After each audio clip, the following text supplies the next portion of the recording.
दिनैनि नैबे समायना रमायना जोंहा क'क्राझार डिस्ट्रिक्ट टाइकान्ड' एस'सिएशना प्रि सामार टाइकान्ड' कचिं केम्प खुंफुंबाय थादों आरो दिनैनि दिनानो जोबथा।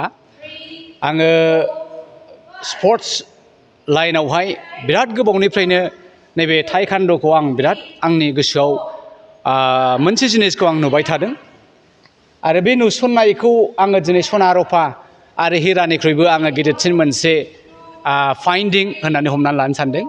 खारन बाहाय जोबोद रहस्य गोनां गुरुत्व गोनां मोनसे बाथ्रा दङ। बिथांमोननि बे दिनै क्लजिं हाबाफारियाव बिथांमोना आंखौ गाहाय आलासि महरै लेंहरनायाव आङो जोबोरैनो गोजोननाय मोन्दों। बेनिखायनो गोजोननाय मोन्दों जोङो दिनै नुबाय सासे पेरेन्ट सासे बिफा जानानै आङो दिनै मिथिगौ आंनि गथ'फोरखौ आङो नांगौबायदि डिसिप्लिनजों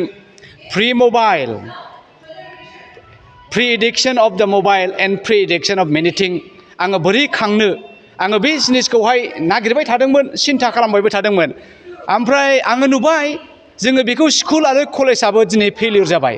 जोंनि उन्दै उन्दै लाइमोन देरफुनाय गथ'फोरखौहाय ड्राग्सनिफ्राय गोजान जानो फोरोंनाय, मबाइल एडिक्शननिफ्राय गोजान जानो फोरोंनाय, सेक्स एडिक्शननिफ्राय गोजान जानो फोरोंनाय, ड्राग्स गान्जा बायदि बायदि एडिक्शननिफ्राय गोजान जानो फोरोंनायखौ जोंनि स्कुल, जोंनि कलेज आरो बिमा बिफानि अननायाबो हायाखिसै।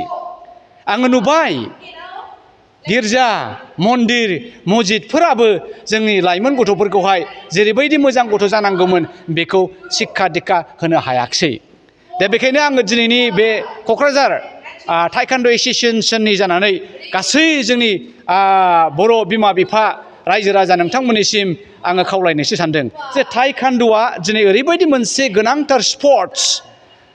नर्मेलि आङो बेखौनो बुंनो सानदों दिनै बे लाइमोन गथ'फ्रा उन्दै उन्दै गथ'फोर सोरबा क्लास 5आव फरायनाय, क्लास 3 फरायनाय बिनिफ्रायबो स्टार्ट जानाय दङ। बेबायदिनो 11, 12 बि आरो पेरेन्टसफोरबो दङ, बावहाय माखासे पेरेन्टसफोराबो दंफैयो। दा बावहाय मा नुदों गथ'फ्रा दिनै बिथांमोना बे प्रि सामार कचिं केम्पआवहाय फुंनि आरो बेलासिनि फोरोंदों। दा बावहाय मा नुबाय बे गथ'फ्रा ओरैबायदि मोनसे फिजिकेल एक्टिभिटिजों एंगेज जाबाय। एंगेज जानानै बिथांमोना जेब्ला जोब्बाय न'आव थांफिनबाय, दुगैबाय लोबबाय, जि उखैनाय मोनबाय, ओंखामा सेब जाबाय। ओंखामा सेब जानाय लोगो लोगो बे गथ'फ्रा मा उन्दुनो ओंखारबाय। उन्दुनो ओंखारनाय लोगो लोगो उन्दुबाय, मबाइलखौ दांला बे गथ'आ। सानफ्रामबो जुदि बेनो बिनि लाइभलिहुड, बेनो बिनि दैलि प्रग्राम जायोबा साधारनावनो जोङो जाय गथ'फोरखौ दिनै मबाइलनिफ्राय बोखारनो नाजादोंमोन नै बिथांमोना बे टाइकान्ड'नि जोंनि मास्टारफ्रा आरो जोंनि पेरेन्टसफ्राबो बाहायनो गोजोननाय। बेल' नङा बिथांमोना बेबायदिनो नैबे केम्पआव टाइकान्ड' एस'सिएशनाव टाइकान्ड'नि फोरोंनायावहाय जोङो जौ लोंनाय, ड्राग्स सोबनाय, गान्जा सोबनाय बेफोरनिफ्राय उदां खालामनो थाखाय खोब गोरलै। सानफ्रोमबो बेखौनो पस्ट खालामगोन जे नोङो थांखु जानाङा, जे नोङो गय जानाङा, जे नोङो सिगारेट सोबनाङा। दा जोंनि गथ'फोरखौ जों बेखौनो जिंगासिबाय थादों जे बबेबा आन्दोआव थाङोब्ला, बबेबा लोगोफोरजों थाङोबा, बार्थडे पार्टियाव, उमुक पार्टियाव थाङोबा, बबेबा पार्कआव थाङोबा जोंनि गथ'फ्रा बेखौनो खालामो। दा बेखायनो पेरेन्टसफ्रा जुदि सांग्रां जानानै नोंथांमोनहा गाबोननिफ्रायनो जुदि दले बले फैनानै नैबे क'क्राझार टाइकान्ड' एस'सिएशनाव सिखोनाजार जिमनिसिमाव फैनानै जुदि नोंथांनि गथ'खौ एडमिसन खालामबा बे गथ'आबो दिनैनिफ्राय बेबायदि मोजां डिसिप्लिन गोनां गथ' जासिगोन। आरो जेब्ला बिथाङा देहायाव गोग्गो जागोन अब्ला बिथाङा फरायनायावबो गोग्गो जागोन। फरायनाय आरो देहायाव गोग्गो जायोबा बे समाजनि सासे गोग्गो सुबुं आरो भबिष्यतखौ जोङो नुबाय आरो मा। बेजों लोगोसे आङो दिनै नोंथांमोननि गेजेराव बेखौनो बुंनो सानदों बिराद मोजां मोजां फोरोंगिरिफोर दङ। जोंहा बावहाय दङ सासे बिथां लासित बसुमतारी। बिथाङा जाहैबाय बे टाइकान्ड'आवनो चिफ टेकनिकेल डाइरेक्टर अल आसाम टाइकान्ड' एस'सिएशन आरो बिथाङा सेक्रेटारि जेनेरेलबो अल बड'लेण्ड टाइकान्ड' एस'सिएशननि आरो बिथाङा 6 दान आरो इन्टारनेशनेल रेफारिबो। दा बेजों लोगोसे गोबां जोंहा मेदाममोनबो दङ। दर्शन जिता बरालि बिथाङाबो दिनै क'क्राझारावनो थानानै फोरोंदों आरो गोबां। दा नोंथांमोना बाहाय फैयोबा बिथांमोना साधारन बे रोंस्लिंनाय, जोस्लिंनाय, सौस्लिंनाय बेबायदि बेक्ति नङा। बिथांमोना गावसोरनो पेरेन्टसखा, गावसोरनो बेनि सोमोन्दै मोजां मिथिखागौ। दा बेखायनो जोंनि गथ'फोरखौ मोजाङै फोरोंगोन आरो बिथांमोना गासिबो साख्रियाव एंगेजमेन्ट जोब।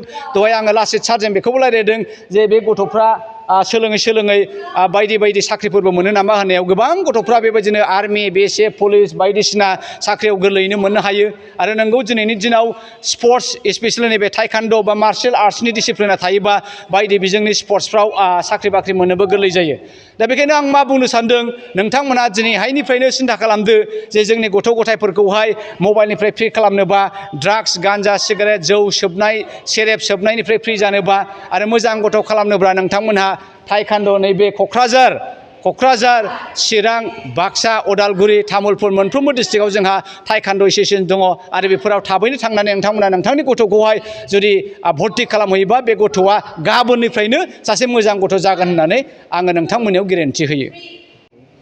थेंक इउ आं गिबियावनो नोंथांमोननि निउस पर्टेलखौ बरायबाय जोंनि उद्देश्यआ जाहैबाय जोङो सामार केम्प हिसाबै जोङो केम्प बानायदों सामार केम्प आरो जोंनि मेनलि उद्देश्यआ जाहैबाय फैगौ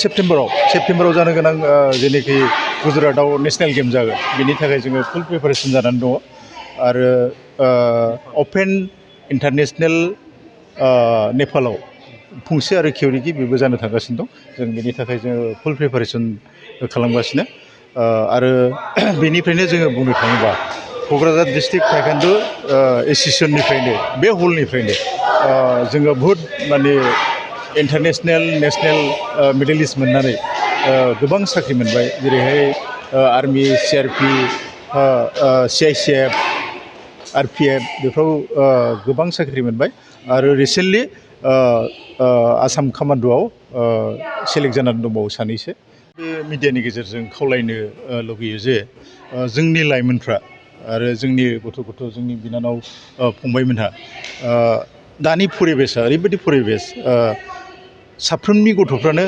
स्कुलनि बादै टिउसननि बादै मबाइलफोरजों गोदोनानै थायो आरो मबाइलनि बादैबो जोंनि गथ'फ्रा जायफोरनोखि ओरैनो टाइमखौ मिसइउस खालामनानै जायफोर दङ बिसोरो सोरबाया ड्राग्स गान्जा बेफ्राव जड़ित जानानै थायो जों आसा खालामो जोंनि माबायाव फैयोब्ला टाइकान्ड'आव फैयोब्ला जोंनि माबायाव आर्टआव फैयोबा बेफोरबायदि निसाफोरनिफ्राय बेफोरबायदि ड्राग्स गान्जाफोरनिफ्राय गोजानाव थानो हायो होननानै जोङो आसा खालामो आरोखि ओमफ्राय मोनसे बेनिफिटआ बे जेलानाखि टाइकान्ड'आव फैबाय टाइकान्ड' लानाय लोगो लोगो जोंनि गथ'फोरनि फिजिकेला स्ट्रेंथ फैयो फिजिकेल स्ट्रेंथ फैनाय लोगो लोगो मेन्टेलि स्ट्रेंथ फैयो आरो फरायनायाव जायनोखि गथ'फ्रा 1 आवरल' फरायनो हायो बावहाय टाइकान्ड' लानानै जेलानाखि फिजिकेल स्ट्रेंथ जाबाय होमबाना मेन्टेलि स्ट्रेंथ जानानै बियो 3 घन्टा 4 घन्टा फरायब्लाबो जेबो प्रब्लेम फैया आरोखि बे सामार केम्पआव दाख्लै थांनाय